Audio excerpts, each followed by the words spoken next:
Sekarang bayangkan saja kalau kita ada di Golgota melihat Tuhan Yesus sedang menderita seperti itu. Nah, kita akan membiarkan dia menderita atau kita mencoba menolongnya untuk terbebas dari penderitaan salib. Nah, ya. Apakah kita sepatutnya bergembira karena dia wafat untuk menebus dosa kita, atau kita sepatutnya bersedih karena dia menderita sampai wafat di kayu salib?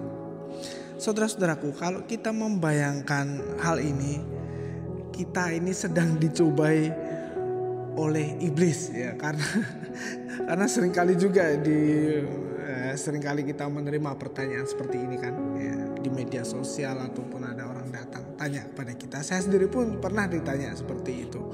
Nah, kita harus hati-hati, harus waspada bahwa sebenarnya kita sedang dicobai, diusik sama iblis.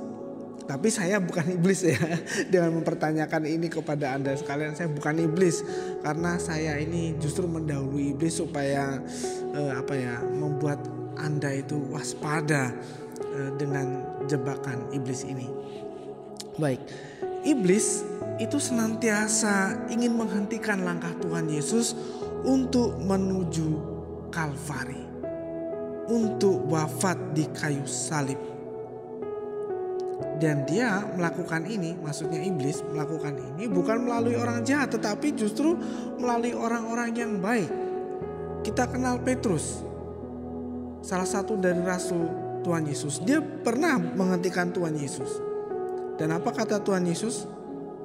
Dia menghardik Petrus. Dia mengatakan, "Enyahlah iblis, engkau suatu batu sandungan bagiku, sebab engkau bukan memikirkan apa yang dipikirkan Allah, melainkan apa yang dipikirkan manusia."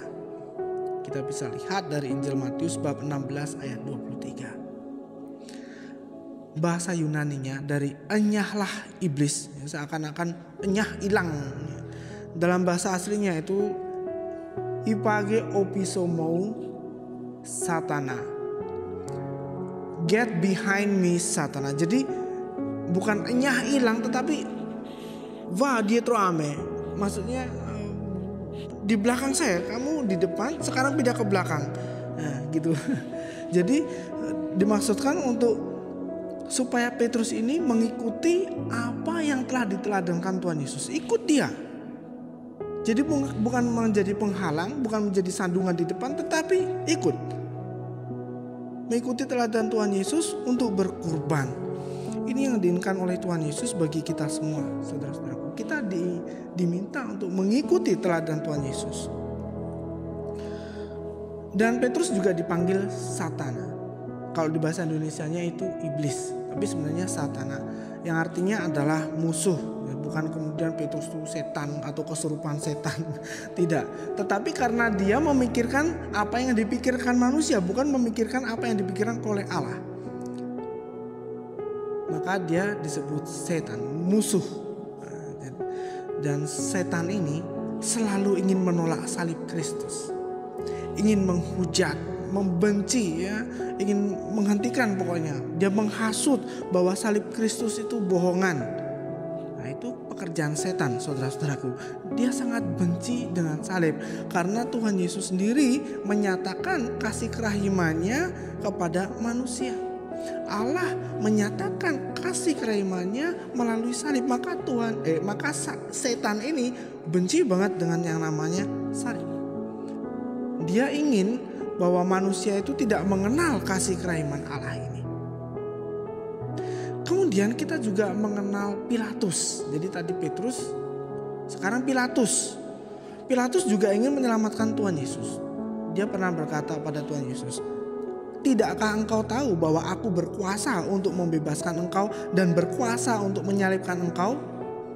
Yohanes bab 19 ayat 10. Apa jawab Tuhan Yesus? Tuhan Yesus mengatakan, "Engkau tidak mempunyai kuasa apapun terhadap aku, jikalau kuasa itu tidak diberikan kepadamu dari atas." Kalau Pilatus saja yang punya jabatan tinggi, ya, tidak bisa berbuat apa-apa, apalagi kita yang cuma membayangkan ada di sana, ya. Itu hanya mimpi. Woi, bangun. Kemudian yang berikutnya adalah tentang menangisi Tuhan Yesus. Apakah kita patut bersedih?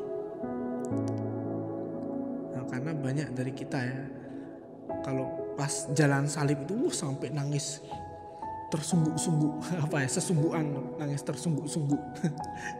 Menderu-deru. Alah, apa sih bahasa Indonesia? Terseduh-seduh. Terseduh-seduh, merasa sedih, merasa gimana ya? Wajar sebagai manusia. Tetapi ini pun pernah disampaikan oleh Tuhan Yesus kepada orang-orang yang menangisi Dia. Kata Tuhan, janganlah kamu menangisi aku, melainkan tangisilah dirimu sendiri dan anak-anakmu. Apa maksudnya? Maksudnya adalah kita diminta untuk bertobat. Lihat diri kita sendiri. Kita harus berubah, menangisi diri kita sendiri. Ini yang diinginkan oleh Tuhan. Jadi saudara-saudaraku, janganlah kita terombang-ambing dengan pertanyaan-pertanyaan semacam tadi ya. Ini tidak perlu membuang-buang waktu. Kalau kita tidak hidup beriman dengan baik, ya maka kita akan dengan mudah terseret oleh jebakan iblis ini. Iblis itu sangat benci dengan kasih. Dan salib ini, saudara-saudaraku, adalah kasih Tuhan kepada manusia.